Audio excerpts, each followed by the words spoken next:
Thiam ñu dalal ko kon salaamaaleykum oustaz. waaleykum salaam wa rahmatulah barakaatu Hadj Babacar loon naa la nuyoo bi ak ziyaara bi. jërëjëf yóbbalu bés bi oustaz Mor. waaw Hadj Babacar yóbbalu bi mujj ci semaine bi tey jii dafay ñëw rek ñu am lu ñu fàttali sunu mbokku góor ñi jigéen ñi xamaale ci.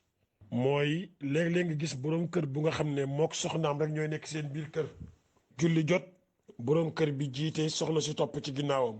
julli nag ñaare day am ay njuumte yoo xamante ni bii dafay laaj ci jiite ñu wax ko ne ko julli gi am na njuumte pour mu defaraat ko su dee góor moom moo jiite góor topp ci ginnaawam su góor gi imam bi juumee ku góor ki topp ci ginnaawam nga xamante ni bii ma'muum lañ koy tudde daf koy wax ni ko subhanallah.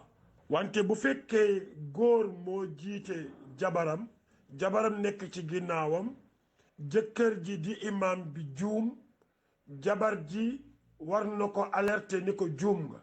nan la koy waxee juum nga du ko wax subhanallah dafay fottasu wala mu tàccu wala mu dóor poojam.